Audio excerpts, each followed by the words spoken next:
So children, here we are with some equations, and what? We are learning to do the basics of quadratic equation. So first thing is that any equation which has a degree 2 is a quadratic equation. Which has a degree 2 is a quadratic equation. This is a quadratic equation. This is because the degree or the highest power of the variable among all the term is 2. So this is a quadratic equation. No need to process it. This is not a quadratic equation because there is the power over here is 3. So this is actually a cubic equation. Now let us try to see this. This appears to be, there is only 1 degree, but if I open it up, then what will happen? 2a plus 3 whole square is equal to 0 can be written as 4a square plus 3 to the 6 to the 12 bit plus 3 3 is 9 is equal to 0. So now this degree over here is 2 for this equation. The maximum power is 2. So this is a quadratic equation. Now we come over here, it appears to be 4x minus 1 by x the whole square. So let me try to find out what is it. 4x minus 1 by x the whole square is equal to 0. This is this question. Alright, I put dot over here. Now is equal to 0. So this becomes 4x square, sorry, this becomes x, now LCM is x, so 4x square minus 1 the whole square is equal to 0. Now I further proceed. This is 4x square minus 1 the whole square divided by x square is equal to 0. This goes this side, so this becomes 0 again. Now what will happen? Now have a look over here. I further proceed, then what will happen? This is a square, that is 16x to the power 4 minus 2ab, 4 to the 8x square plus b square is equal to 0. Now this is a 4 degree equation. This is a 4 degree equation. So this is not a quadratic equation. 4 degree equation is a biquadratic equation. So now we understand that this is not a quadratic equation. This is a quadratic equation. Two are not. Now suppose again I ask you another simple thing. Is this a quadratic equation? X minus x is equal to 0. X minus 1 by x is equal to 0. Yeah, it will be a quadratic equation because if you solve it, it will be x square minus 1 by x is equal to 0. This x goes this side, so this will be x square minus 1 is equal to 0. So this is what is quadratic equation basic knowledge. Now we go to further things now on quadratic equation. Let us take down what are the things which we do and what are the type of sums which we do in a quadratic equation. We will try to see. Alright. Now let us try to see what is the most important thing which we do in a quadratic equation. Now x square minus 9x plus 20 is equal to 0. Suppose we are watching this. Now this is solve this quadratic equation. So what is the meaning of solution?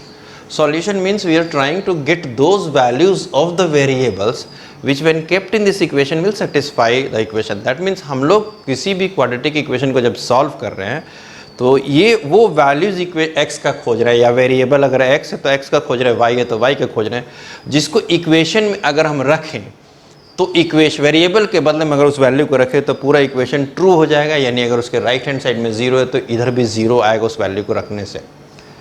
सो चलिए हम इसको solve करने का पहला तरीका बताते हैं. जो सिंपलेस्ट इक्वेशन उसको सॉल्व करने का पहला तरीका बताते हैं.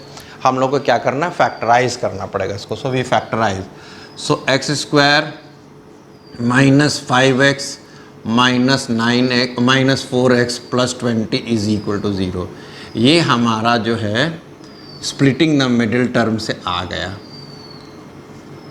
अब x माइनस 5 माइनस 4 हमने कॉमन लिया, x minus 5 is equal to 0. x minus 5 फिर से कॉमन आ गया, x minus 4 is equal to 0. अब दो नंबर का प्रोडक्ट तब 0 होता है जब दोनों में से कोई एक 0 हो या दोनों 0 हो. तो यहाँ पर x minus 5 is equal to 0, either x minus 5 is equal to 0. This means that x is equal to 5 or x minus 4 is equal to 0. This means x is equal to 4। तो अब ये दो x बराबर 5 का मतलब क्या है ये समझिए। हम अगर यहाँ पर 5 रखेंगे तो ये 0 हो जाएगा। 5 स्क्वायर 25, 9 5 45 और 20। देखा जाए 25 माइनस 45 प्लस 20 कितना आता है? 45 माइनस 45 0, तो ये पूरा कट के क्या जाएगा? 0। दैट मीन्स ये 5 इज अ सॉल्यूशन या रूट। 4 रख के देखते हैं, 4 भी है तो 4 का स्क्वायर 16 माइनस 9 4 जा 36 प्लस 20, तो 20 प्लस 16 36 माइनस 36 इज 0, यानी 4 भी इसका सॉल्यूशन है। 2-3 चीज़ यहाँ बेसिक बात याद रखिए, जो a quadratic equation may have 2 solutions maximum, या a quadratic equation can have maximum 2 solutions and both of them can satisfy the equation। पहला चीज़ ये समझिए, always a basic understanding है, a quadratic equation will have maximum of 2 solutions, ये याद रहेगा। Number 2, what do you mean by solution और zeros? 4 और 5 को सॉल्यूशन भी कहा जाता है। हम लोग ऐसे लास्ट में आंसर लिखते हैं, x इज़ 4, 5 हम लोग ऐसे लिखते हैं। और जीरोज या रूट्स या सॉल्यूशन का मतलब क्या है? Those values of the variable which when kept in the equation will satisfies the equation. That means remember this, solution 0 or root of a quadratic equation means those values of the variable which when kept in the equation will satisfy the equation. Did you all understand? Next, we move to next question now. Next type, let us see. मैं next type में जा रहा हूँ, next तरीके का। यानी अभी हम लोगों को पता चला कि a quadratic equation can have maximum 2 solutions, लेकिन अब ऐसे question पर आया जाए। Let us see, मुझे ऐसा एक question मिल गया, 4x square plus 12x plus 9 is equal to 0। अब मैं इसको देख रहा हूँ, इस इक्वेशन को मैं स्प्लिटिंग द मिडिल टर्म करना चाह रहा हूँ। 4 9 जा 36, यानी 12 को ऐसे 2 नंबर में तोड़िए, जो गुना करने पर 36 है और जोड़ने पर 12 है, तो हो गया ऐसे। अब यहाँ पर मैंने 2x कॉमन लिया तो 2x प्लस 3, और यहाँ पर मैंने 3 कॉमन लिया तो 2x plus 3 is equal to 0। यहाँ पर 2x प्लस 3 और 2x प्लस 3 कॉमन आ गया, तो हमारा ये फैक्टराइज हो गया। अब इधर दिस इज 0 और दिस इज 0, लेकिन दोनों तो सेम चीज़ है।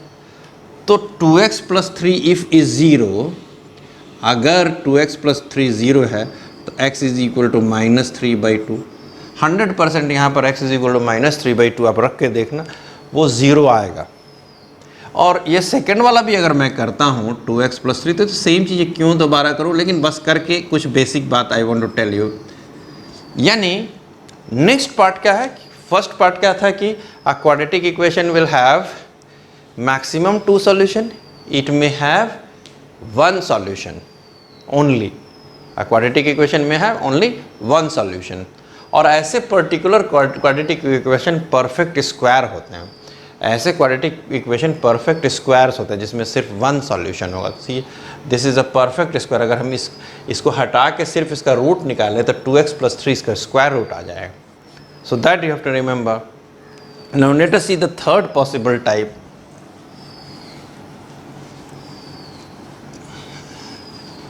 अगर ऐसा सिचुएशन बना मेरे पास कि क्वाड्रेटिक इक्वेशन से फॉर एग्जांपल मेरे पास ऐसा है 4x, थोड़ा सा इजी एग्जांपल से पहले मैं समझाता हूँ, x square plus 9 is equal to 0।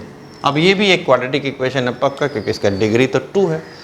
अब इसको अगर हम सॉल्व करें तो क्या होगा? x square is equal to -9। अब x का क्या कोई ऐसा नंबर, इसका मतलब 2 सेम नंबर को गुना करने पर -9 आ रहा है। क्या दुनिया में कोई ऐसा नंबर है जिसको हम अगर उसी से गुना करें तो नेगेटिव आंसर आएगा? बहुत बच्चे बोलेगा -3, बट -3 इंटू -3 इज +9। बहुत बच्चे बोलेगा +3, तो +3 इंटू +3 इज 9। तो इसका मतलब बच्चों क्या है? इसका मतलब है कि कोई भी रियल वैल्यू नहीं है इसीलिए कहा जाता है कि किसी नंबर का स्क्वायर अगर नेगेटिव है तो वो एक इमेजिनरी नंबर है। यानी कोई भी रियल नंबर नहीं है, कोई भी रियल सॉल्यूशन नहीं है इसका, यानी कोई ऐसा रियल वैल्यू नहीं जिसको यहाँ पर रखें तो हमको आंसर 0 आ जाए। अगर हम -3 रखेंगे तो -3 का होल स्क्वायर +9, 9 + 9 18 आ रहा है, +3 रखेंगे तब भी 18 है।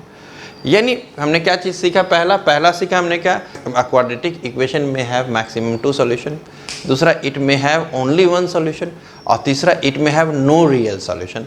तो ये बात इंपॉर्टेंट है क्वाड्रेटिक इक्वेशन के बारे में बच्चों। आगे बढ़ेंगे नेक्स्ट वीडियो में हम लोग इसी पर।